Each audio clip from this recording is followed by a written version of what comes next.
Hello everyone. Today we are going to do macroeconomics topic, classical versus Keynesian economist.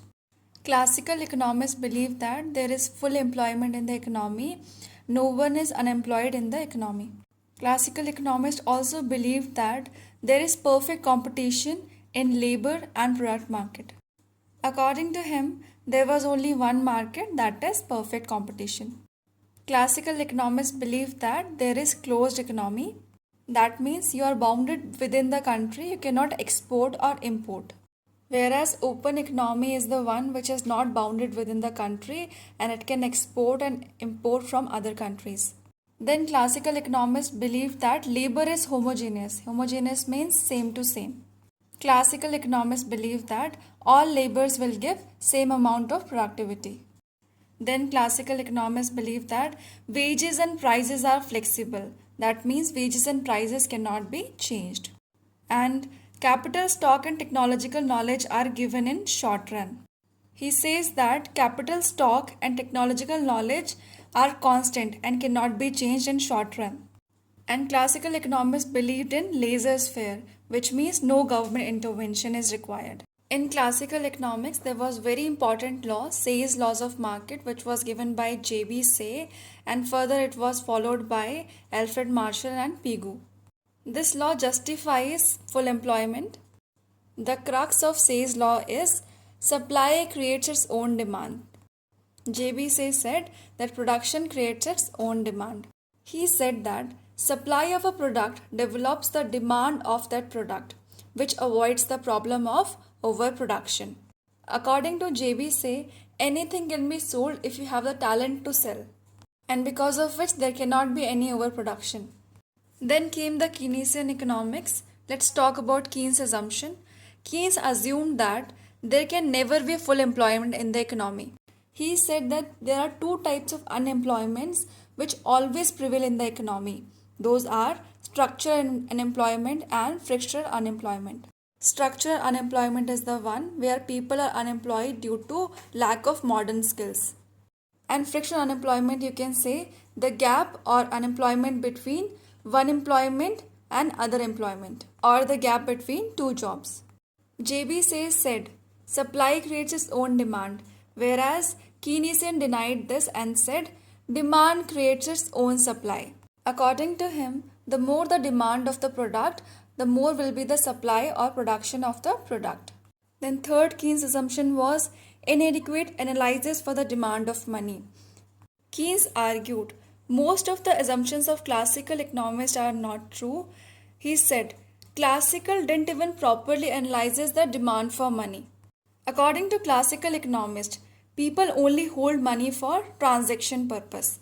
Whereas according to Keynes says people hold money for three purposes.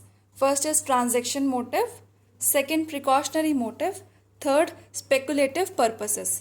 Then Keynes said state intervention is necessary for economic stability, since government will give subsidies and impose taxes to stabilize the economy. Whereas classical economists said there is no government intervention required. Keynes said in the long run we all are dead. But the drawback of Keynes and classical economists is that no one talked about the long run. Classical economists said in long run everything adjusts automatically. Here are the assumptions of classical and Keynes. Classical said full employment is normal. Keynesian said full employment is unrealistic. Classical said laissez-faire economy, no government intervention is required. Keynes said government intervention is required. Classical economists said automatic self-adjustment happens, and Keynesian denied to the concept of self-adjustment. Classical said full employment equilibrium, Keynes said underemployment equilibrium. Classical said money is the only medium of exchange, Keynes said money is a medium of exchange and acts as a store of value as well. After classical economists, in between came the neoclassical economist before Keynes. Now let's talk about aggregate demand. Aggregate demand is the economic measurement of the sum of all final goods and services produced in an economy, expressed as the total amount of money exchanged for those goods and services. Since aggregate demand is measured by market values, it only represents total output at a given price level and doesn't necessarily represent quality or standard of living. In microeconomics, if we read demand, it says there is an inverse relationship between price and quantity demanded. In macroeconomics, we are reading aggregate demand. We are taking economy as a whole. Now let's talk about Keynesian equation of aggregate demand. According to Keynes, aggregate demand is a sum of consumption, investment, government spending, and net exports. It can be denoted by the formula AD is equal to C plus I plus G plus NX, where consumption is consumption of goods and services, investment on factories and equipments, government spending on infrastructures, medicines, etc. Net exports is exports minus imports. As we know, there is an inverse relationship between price and quantity demanded. So if the price of a commodity increases, quantity demanded will decrease. And if the price of the commodity decreases, quantity demanded will increase. Aggregate demand curve is downward sloping from left to right. Now see the first diagram of aggregate supply. Aggregate supply curve is an upward sloping curve from left to right.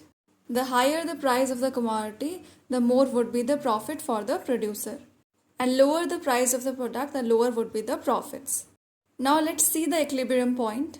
See the second diagram. Red line denotes aggregate supply in short run. Blue line denotes aggregate demand. So wherever these two intersects is the point of equilibrium. When we extend this point towards the y-axis, so we find equilibrium price level. When we extend this point towards the x-axis, we find equilibrium output. Just now we read that aggregate supply curve in the short run is upward sloping from left to right. But in the long run, it is perfectly vertical. The reason is, in long run, we have utilized full capacity of labor and capital, and we cannot produce more goods and services and cannot give more output. Now go through the points mentioned. Long run aggregate supply curve is vertical because it is the level of output an economy can produce when its physical capital and labor are working at full capacity. So when demand increases at this full capacity, since the economy cannot produce more goods and services, prices can increase but the output will remain same. That was all. Thank you so much.